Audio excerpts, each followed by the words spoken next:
Marhaban ya Habib, marhaban ya Habib, ahlan wa sahlan. أنا هذا من الممثل من إندونيسيا. أنا بعد من الممثل من إندونيسيا، وأنا كذلك عندي الولد الآن يدرس في تريم، هذا سنتين هناك. دعوتكم، أنا أريد ولدي يدخل إلى دار المصطفى يا حبيب. دعوتكم يا حبيب. Habib, apa katanya saya nggak ngerti. Dia adalah apa namanya memiliki anak di di Tarim, sedang menuntut ilmu dan berharap anaknya bisa belajar di tempatnya Al Habib Umar. Masya Allah. Oh gitu Pak Ang? Ya. Oh gitu Man. Dahin fi Ma'had Al-Idrus ya Habib. Habib, saya bahasa Indonesia aja deh. Ya. Nah iya gitu. Ya. Kita nggak ngerti Pak Ang. Astagfirullahaladzim. Nggak ngerti. Ya Habib, kami ini entertain yang mungkin dekat sekali dengan kemaksiatan, dengan dosa. Mungkin sebagian kami juga banyak yang berangkat umrah, banyak yang bisa berangkat haji. Setelah umrah kami merasa seperti malaikat. Tapi seminggu, 2 minggu, sebulan, 3 bulan setelah itu rasanya malaikat itu hilang sama sekali ya Habib. Terus bagaimana kami untuk memanage iman kami supaya iman kami ini kalaupun berkurang jangan berkurang banget gitu ya Habib. Bagaimana cara memanage? Karena satu sisi dengan datangnya Habib datang ke sini, ini wallahu rabbul Ka'bah ya Habib, ini menambah kecintaan kami sama Rasulullah kepada Habib. Ini menambah kecintaan kami sama Rasulullah. Berikan kami amalan atau cara bagaimana kami memanage iman kami ya Habib. Oke. Syukran ya Habib. Terima kasih Pak. Assalamualaikum. Assalamualaikum. Oh iya Habib. Satu ada permintaan lagi. Kalau boleh Habib jangan setahun sekali datang ke sini. Tapi kalau boleh Habib datang setiap hari ke kami ya Habib. Nahnu nuhibbukum ya Habib. Nahnu nuhibbukum ya Habib. Allahumma salli, Allahumma qalbi mustaqil tarim. Salak bijahil Habib, salak bijahil Habib. Ziarah tarim, ya tarim mu'alaha, ya tarim mu'alaha, ya tarim mu'alaha.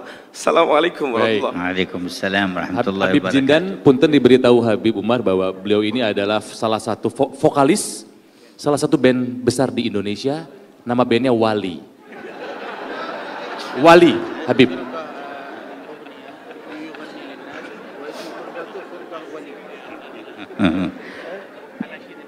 Barakallahu fika wa fi waladik. Amin ya Allah. Semoga Allah memberikan keberkahan kepada kalian. Masya Allah.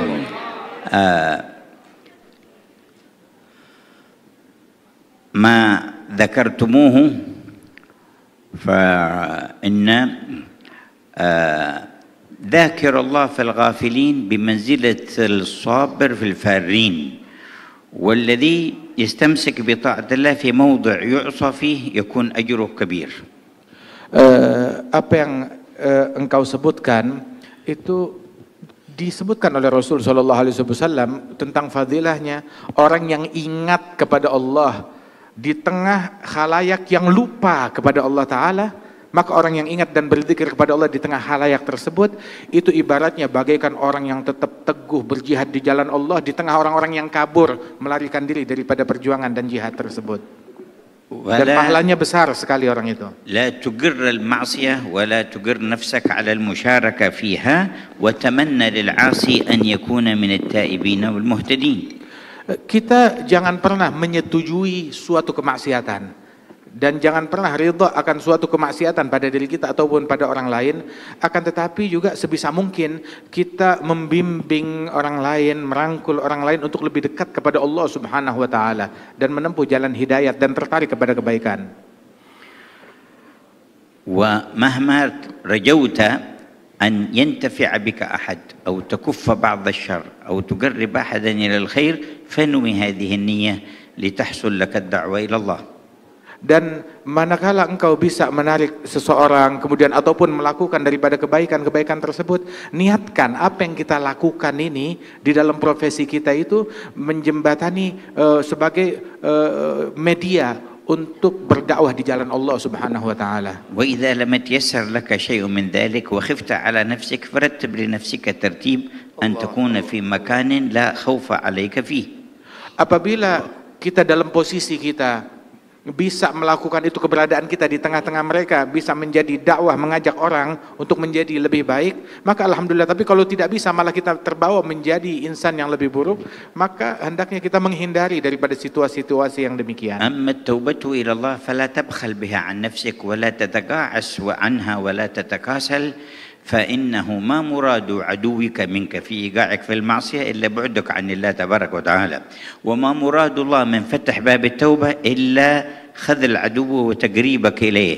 فكما أنك عدت إلى الذنب فعد إلى التوبة ولا تكسل عن ذلك واستمر، فإذا علم الله فيك الصدق جاء وقت يحول بينك فيه وبين المعاصي ويوفقك للثبات. Adapun untuk bertaubat dan kembali kepada Allah Subhanahu wa taala, maka jangan pernah berhenti ataupun menjadi malas-malesan untuk taubat dan selalu kembali kepada Allah Subhanahu wa taala, sebanyak apapun dosa kita dan kesalahan kita, dan sesering apapun kita balik lagi kepada kemaksiatan. Sebab syaitan itu dia punya misi untuk selalu menjebloskan seseorang dalam kemaksiatan. Dan setan ini musuhnya Allah Ta'ala. Dan Allah Ta'ala bukakan pintu taubat seluas-luasnya untuk menggagalkan upaya syaitan.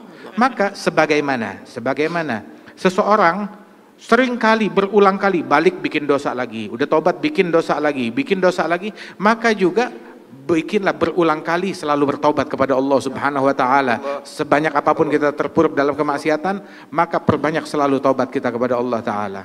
كما أراد عدوك أن يخزيك بمعصية ربك فأخزه أنت بالتوبة إلى ربك. Sebagaimana musuh kita syaitan ingin menghinakan kita dengan maksiat kepada Allah, maka hinakan dan kecewakan syaitan dengan kita bertaubat lagi kepada Allah Ta'ala. ولما جاء بعض السفهاء فسب صالحا من الصالحين فقال له هذا صالح لأغيظن من أمرك بسبي أنت في حل وأنت مسامح وغفر الله لك. قال أنا الآن أغضت الذي أمرك بسبي وهو الشيطان. Ketika seseorang mencaci maki seorang soleh dengan cacian yang sangat provokatif, maka orang yang soleh tersebut yang dicaci maki, dia berkata kepada si pencaci itu, sungguh saya akan membuat kesal dalang yang memprovokasi engkau untuk mencaci saya. Dengan apa membuat kesalnya? Yang dalang yang membuat engkau kesal, yang membuat engkau mencaci saya adalah syaitan, dan saya akan mengecewakan dia dengan saya memaafkan engkau, dan saya bersihkan hati saya terhadap engkau, tetap saya cinta kepada kamu, sehingga syaitan kecewa dan gagal upayanya. ويعينك على تطهير قلبك وعلى سرعة النور إليك أن تقرأ اسم الجلالة اسم ربك الله الله الله بمد اللام وسكون الهاء 66 مرة كل ليلة. Dan sungguh di antara hal yang membantu kita untuk istiqamah, membersihkan hati kita dari keinginan kepada selain Allah Ta'ala dan kecenderungan untuk menyimpang dari jalan Allah Ta'ala, itu yang bisa membantu kita itu adalah dengan kita banyak berzikir Allah, Allah, Allah. Itu yang mengikis segala kecenderungan kepada selain Allah dari hati kita. Kalau perlu kita ulang-ulang sebanyak 66 kali. وتقرأ 7 مرات من سورة الناس في الصباح وفي المساء. Dan memperbanyak membaca surat An-Nas. Kita baca surat An-Nas marah wahid, Habib. 7 مرات. Membaca surat An-Nas sebanyak 7 kali di pagi hari dan 7 kali di sore hari membaca surat An-Nas. وبعد كل صلاة آية الكرسي مرة واحدة. Dan yang membantu istiqamah kita pun juga mensucikan hati, setiap habis sholat 5 waktu baca ayat kursi 1 kali. ومرحبا بولدك يكمل دراسته في دار العيدروس ويتحول إلى دار المصطفى. Dan saya menerima anakmu apabila dia sudah menyelesaikan pelajarannya di Darul Aidrus, dia boleh datang kapan waktu ke Darul Mustafa. وأنت في وقت تزور دار المصطفى ويكون حالك أحسن وأحسن. Dan kamu nanti suatu waktu insya Allah bisa datang berziarah ke Tarim, ke Darul Mustafa, dan keadaanmu insya Allah akan jauh menjadi lebih baik dan makin dekat lagi kepada Allah. Amin ya Allah, amin ya Allah. Baik. Faang, kenapa? Habib, نرجو أن تأتي سنة الآتية مثل هذه يا حبيب. إن شاء الله كلما جينا وجدنا الفرصة نعقد الاجتماع معكم إن شاء الله تعالى، وكذلك في أوقات أخرى ينوب عنا من أحبابنا وإخواننا من يجالسكم في الله تعالى. Amin. Insya Allah nanti kapan waktu kita datang ke sini lagi, dimudahkan waktu bisa berjumpa lagi, duduk bersama-sama, dan juga insya Allah majelis yang semacam ini tidak selesai di sini saya, tetapi berkelanjutkan dan di follow up untuk kedepannya.